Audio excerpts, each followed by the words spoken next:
Scotty Reed here with a Black Talk Radio commentary. And on this segment, we will take a look at the topic of black people in sports entertainment. I was sent a video. It was Mr. Neely Fuller. I guess he was on his program, which is on the Talktainment Network.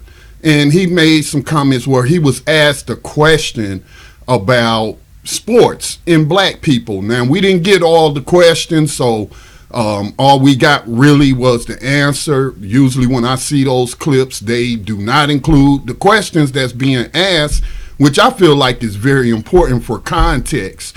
But we usually get the answer. So since I've been talking about Colin Kaepernick of late and the injustice that is occurring to him, of course, most people should know Colin Kaepernick is an athlete. And since I've been commenting on that whole ordeal with Colin Kaepernick and his activism, focusing on police brutality and other injustices that are facing people in the United States today, I think that's the reason why this person wanted me to comment on this particular video. But first, before I play the video for you, let me just put this out there. I don't understand what the obsession that some black people have with athletes. And I'm not talking about idol worship or anything like that. I'm not talking about hero worship. I'm not talking about that. I'm talking about the obsession that some black people who seem to have a problem with other black people making millions of dollars to play professional sports.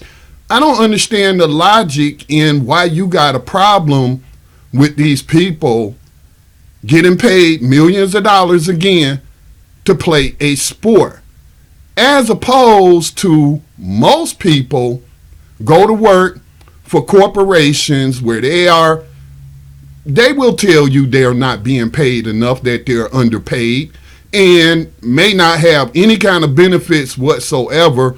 And they're lucky if they have a pension when they retire, something that's going to continue to pay them a monthly income in retirement besides their Social Security checks and what have you. So for people to act like it's such a bad thing for black people or anybody to play professional sports, I just don't get it. I don't see the logic in it.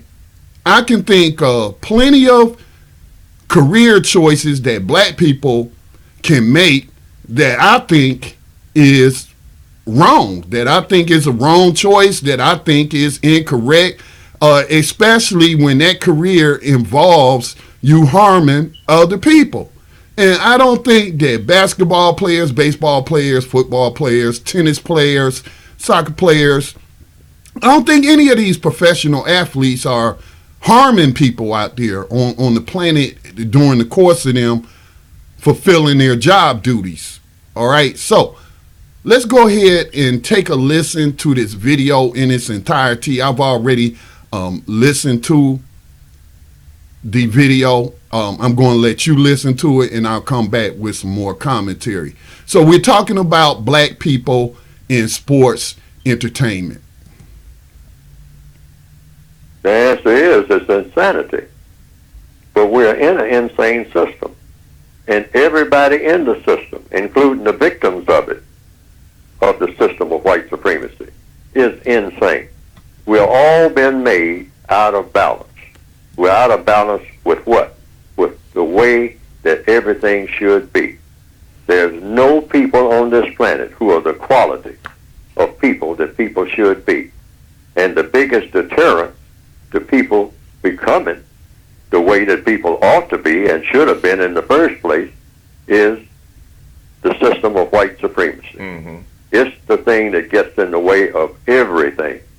You can't have the type of world that we should have nowhere on this planet as long as the system of white supremacy is in place. Why? It's because it's designed deliberately to make people be, both white people and non-white people, be the type of people that people should never be. Okay. And you can't get anything else out of it other than that. But in the system of white supremacy, the white supremacists in the field of entertainment, the third area of activity, it goes back to the Roman Empire model. Yes. The white supremacists always, or many times, not always, they would go into what we now call North Africa or Central Africa, and they would gather up black people and bring them to Rome. And they would put them in what they call the Colosseum, which is a sports arena. And they would have them fight each other, or have them fight white people, or have them fight animals, lions, tigers, and whatnot. And they would reward you if you were able to outrun that tiger and whatnot to get the best of the tiger, which you very seldom did, if ever.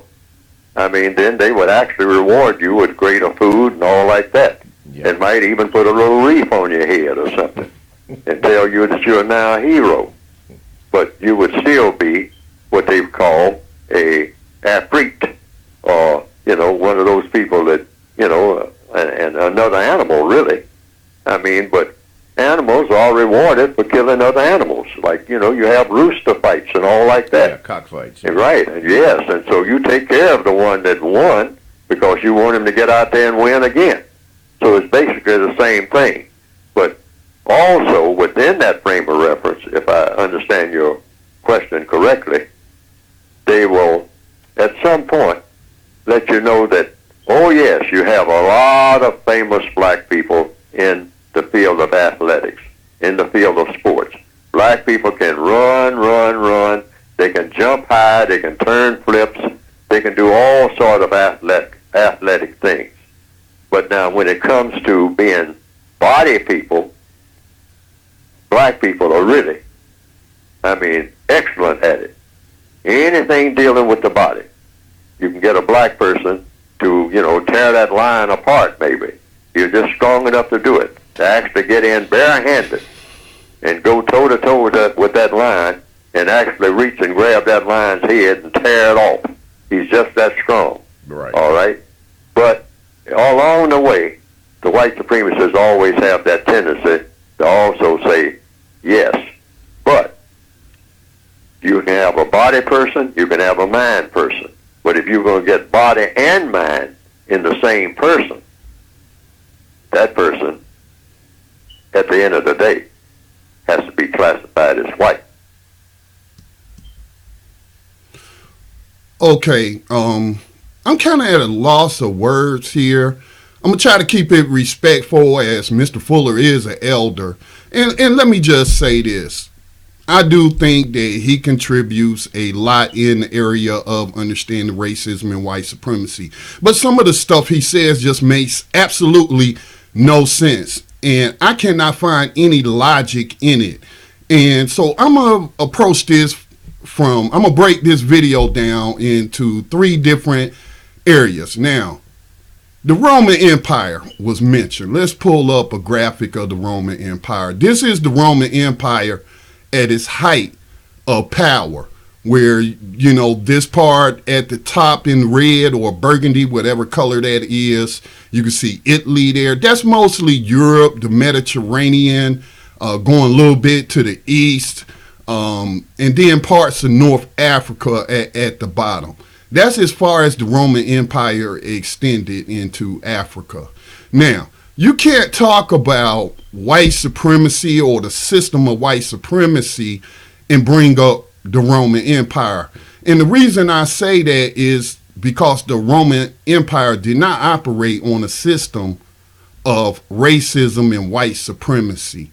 During the time period that the Roman Empire was still in its existence, people did not look at skin color. I don't even think race had been invented yet. Most people were known by their nationality, what area of the world they came from, what nation did they belong to. People weren't classified as white and black in the Roman Empire, which you would need those classifications in order to run a system based on white supremacy.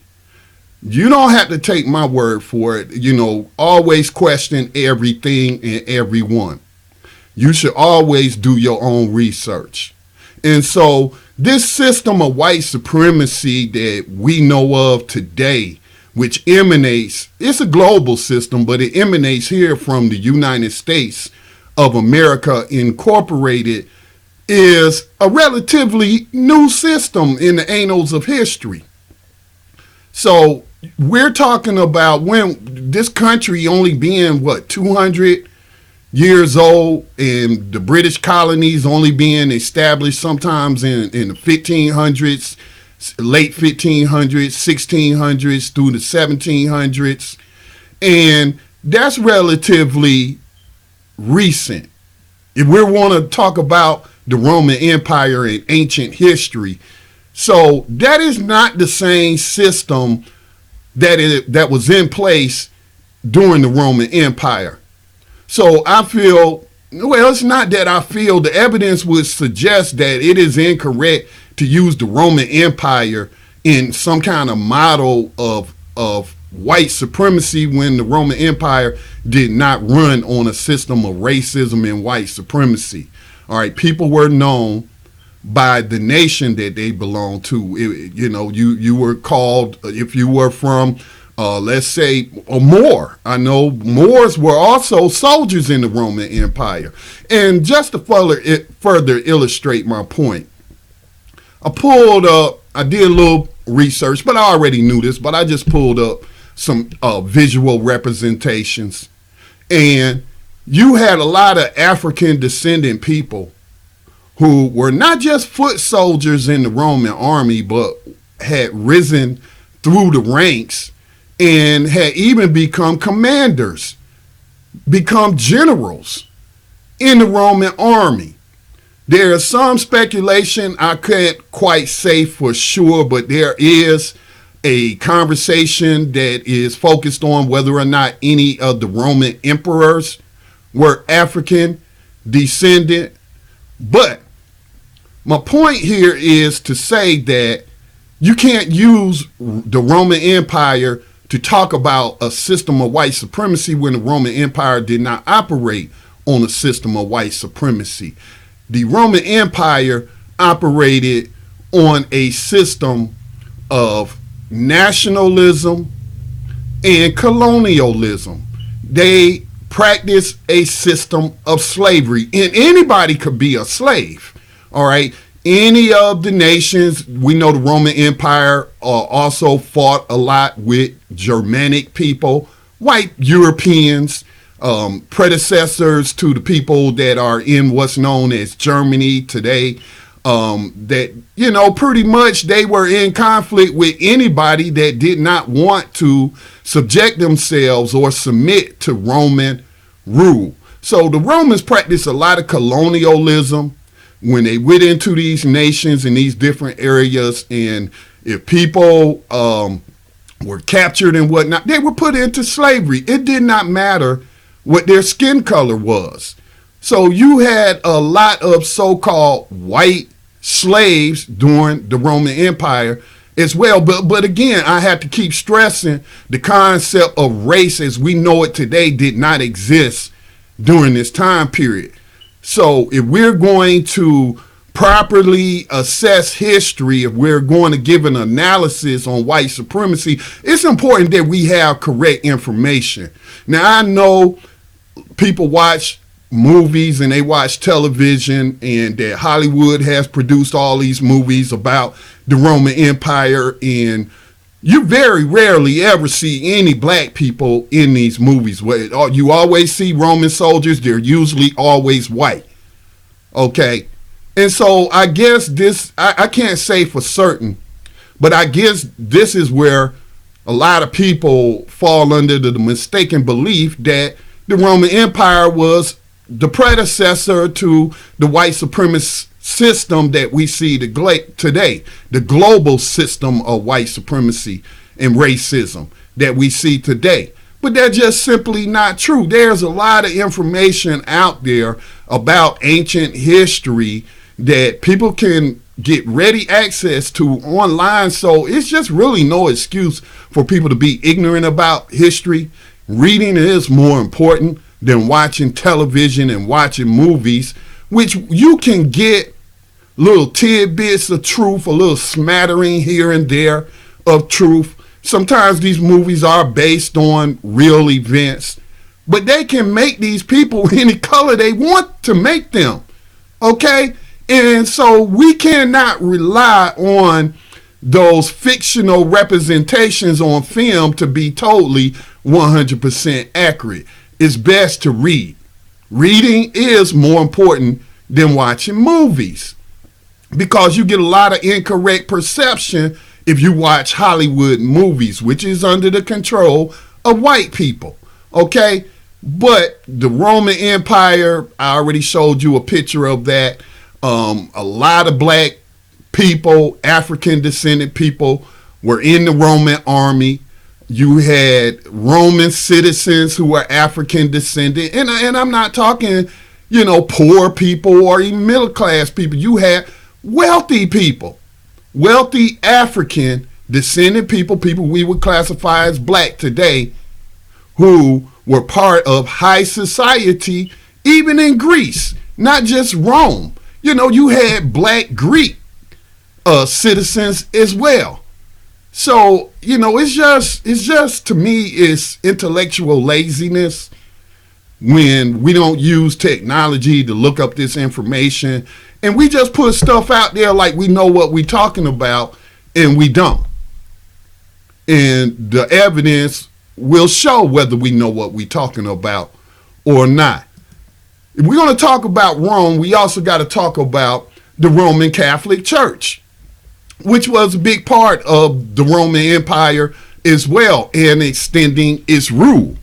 So here is an article that I found on black popes, whether or not there were black popes. There appears to be at least 3 black Roman Catholic popes. I'll just read this excerpt for you. It says the Reverend, how you pronounce that? Cyprian Davis, a Benedictine priest who is a leading historian of African American Catholicism, notes that by Pope Victor's time, the Roman aristocracy had large holdings in North Africa. It's not clear, however, whether these so-called African popes came from those families or from the rural, somewhat darker-skinned indigenous population known as the Berbers. So at this time period, during this time period, they're talking about the Moors. Okay, Moors, Berbers in Africa, in northern Africa. David said the best bet for what we would consider a black pope is probably Pope Victor, but he added that the church and the empire of those early centuries were a mosaic of colors and ethnicities.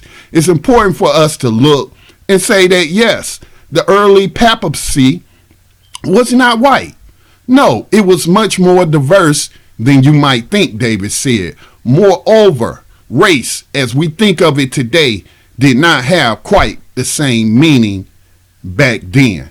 All right. So that is what this historian, Reverend, how do you say his name again? Terry.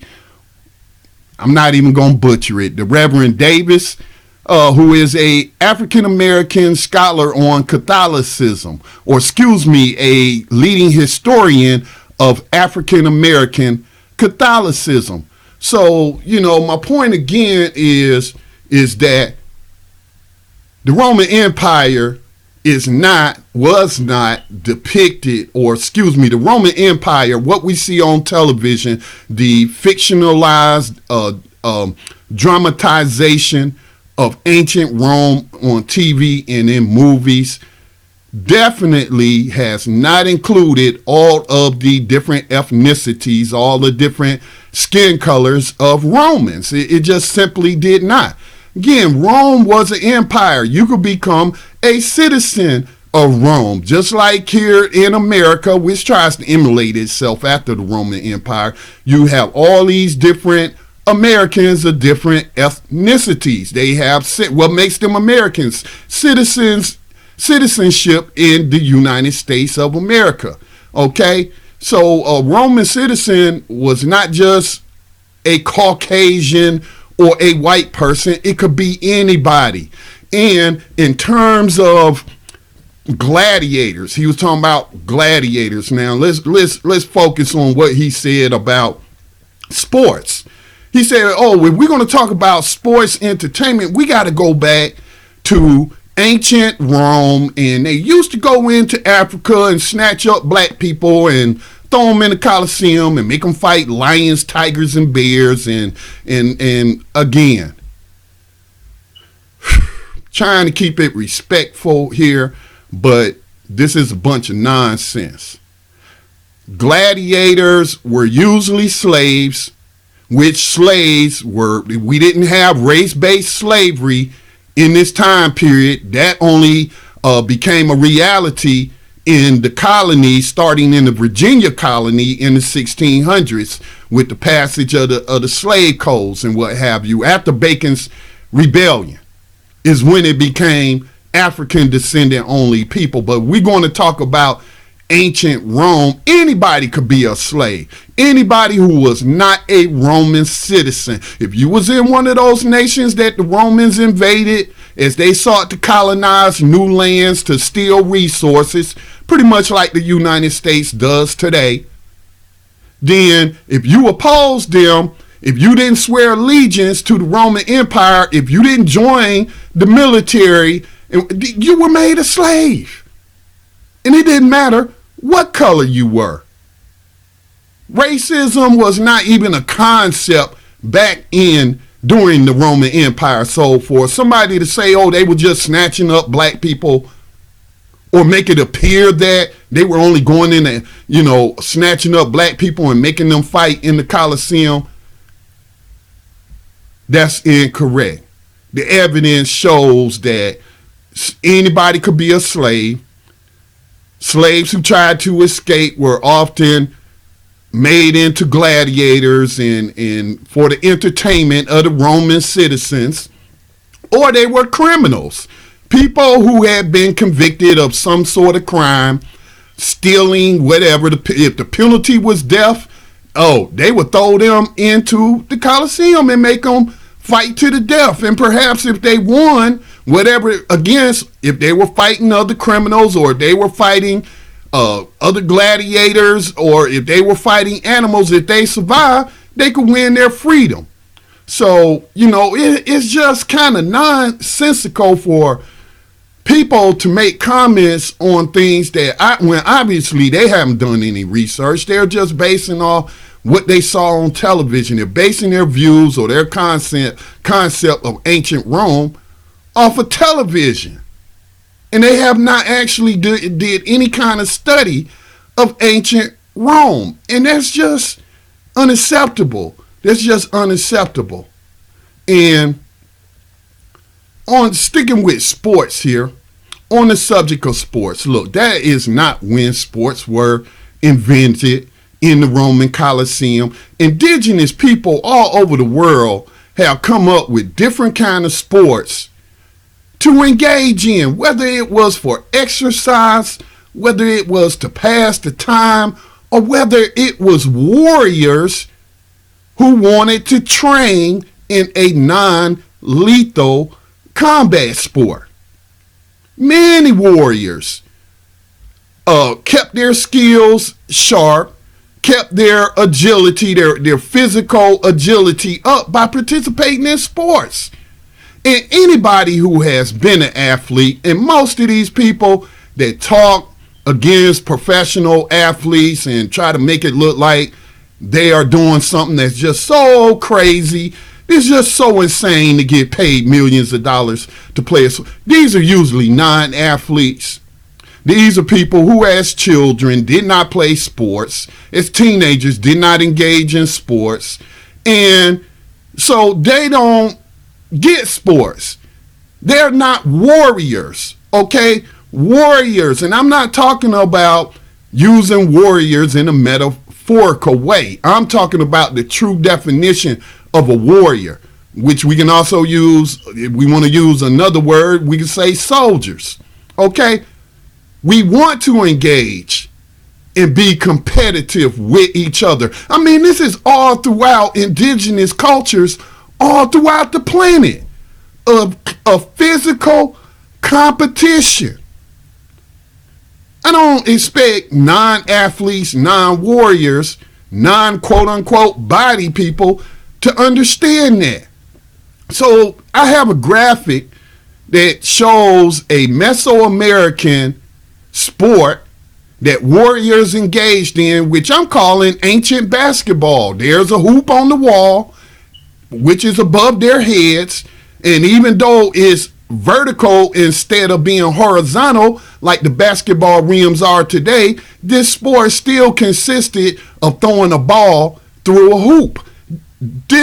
You had teams which usually consisted of 4 people, and they competed against another team of 4 people, and the goal was to score goals by putting a ball through a hoop. Dr. Naismith did not create basketball, okay? He isn't the original creator of that, all right? He just came up with something that had already been invented, and he just changed it, and he tweaked it and added some rules to where we have modern day basketball today, okay? So ancient people all over the world have always engaged in sports, foot races, and that is nothing to be ashamed of. I mean, it's just blowing my mind that I even have to explain this or defend athletes. You know, it's just crazy. But let me see. I also want to talk about some of what I interpret to be a very racist statement. It could be because of the programming. We're all susceptible to racist programming. But when he mentioned body people and saying that, oh, black people are usually good at body stuff, what he means is athletic. Black people are usually athletic. They're physically gifted more so than white people. And so, but he said that, okay, black people known for being good body people or known for being athletic. But if you take intelligence, where he talking about mind people, he's talking about intelligence. But if you have someone who is both physically gifted and intelligent, you had to classify that person as white. That is some of the most racist garbage that I have heard in a long time come from black people. That's just racist. You know, that's what white people would say about why football players, when you're talking about black football players, oh, they can't be NFL quarterbacks because they're not intelligent enough.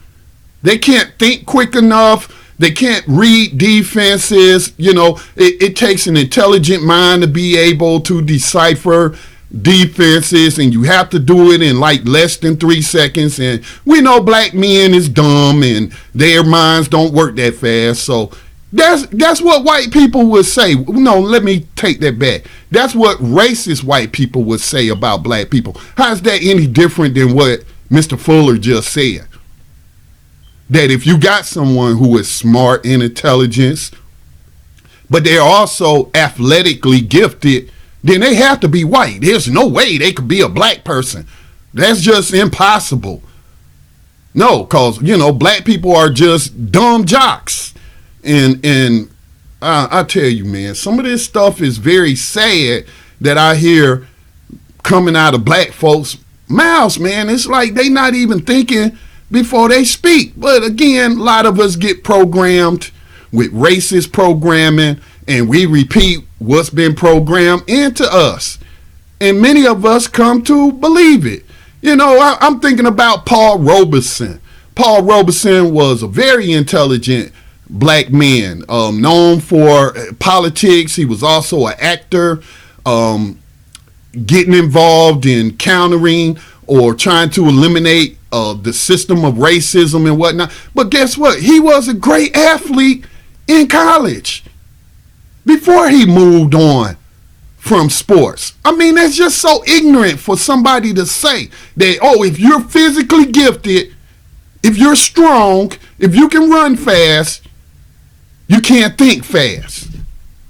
That's some racist shit. I'm sorry. I just got to call it what it is. That's some racist shit, Mr. Fuller. That's very racist for you to say something like that. And it's just very, very sad, and we're going to pray for you, okay? But I don't understand why people want to act like professional athletes is doing something so terrible. You would think they were police officers or slave catchers out there gunning down other black people, which does happen. You would think that they are working as prison overseers on a prison plantation that's filled with black people and making sure these black people are under control. I can think of a lot of different careers and professions that black people are working in that is doing far more harm than somebody playing sports. I don't get it. Which is more insane? For a person to get paid every year, annually, millions of dollars to play a sport that they love, or for a person to work 20 years on a job, not being paid a minimum wage, all in hopes of hoping to get a pension once they retire from working for these white people for 30 years. Okay? In 1 year, a professional athlete can make what many black people can't even make in a lifetime. You're insane. You are the ones that's insane. All right? If I could have made it to the NBA, if your boy could have made it to the NBA, he would be retired now that I'm 50 years old. I probably would have retired 20 years ago from the NBA. And guess what? My nonprofit that I started in 2008, Black Talk Media Project, which created what has become the world's largest black independent digital media platform. All right, if I had retired from the NBA and then started the Black Talk Media Project, I wouldn't have to be asking people for donations or worried about if we are going to be able to pay the bills at the end of the month. Okay? And if you're a professional athlete out there and you're looking to support a worthwhile nonprofit organization, please consider making a donation to the Black Talk Media Project. I mean, these athletes put resources into these underprivileged, oppressed communities that these communities wouldn't get those resources if not for those athletes. Okay? So let's stop acting like they're committing some major crime or something. I spent 6 years in the United States military before I woke up to the fact that it was insane for me as a black man who's facing racism, even in the military, to put my life on the line for very low pay, going into non-white countries to help overthrow those countries. You want to talk about insanity? That's insane. Being foot soldiers for the system of slavery, for the system of colonialism, neo-colonialism, for the system of racism and white supremacy. That's what's insane. Not being paid millions of dollars to play a sport, whereas after only a few years, I could retire with enough wealth to pass down several generations. Let's just keep it real here. So, no, I do not agree with Mr. Fuller on this case. He's incorrect about the Roman history. He's incorrect about the Roman Empire. And I disagree with him on whether or not black people are insane. And I certainly do not agree that only white people can be athletically gifted and intelligent at the same time. That's some racist shit right there. All right, this is Scotty Reed with a Black Talk Radio news commentary. Do want to remind you of the march, the Millions for Prisoners Human Rights March and rally that will happen on August the 19th in Washington, D.C. The march will be from 11:30 a.m. to 12 o'clock p.m. Just a short little ceremonial march. Not going to have you out there in the heat all day. And then from noon to 5 will be a rally featuring many different abolitionist speakers. The location will be at Lafayette Park, which is right across the street from the White House.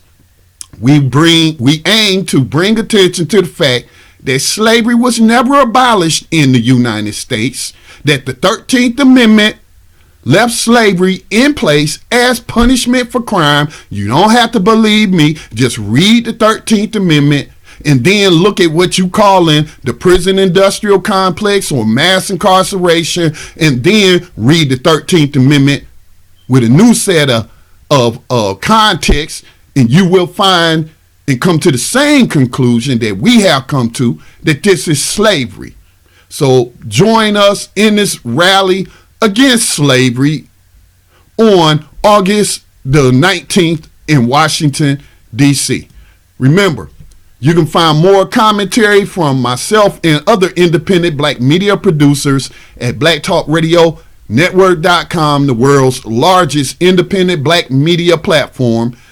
Join our social media community at btrcommunity.com. There is a $24 a year subscription. That's how we help to fund our media operations, because I did not have a chance to play in the NBA and retire with millions of dollars, so I could totally fund everything myself. Again, if you're a professional athlete and you're looking for a worthwhile cause to support, check us out, blacktalkmediaproject.org. But join us at btrcommunity.com. Follow us on our YouTube channel. Subscribe. That way you'll get an alert whenever a new video has been posted. Follow us on Facebook, where we just surpassed 20,000 likes with over 19,000 actually subscribing to the information that we put out. And of course, we're on Twitter, and that's at Black Talk Radio.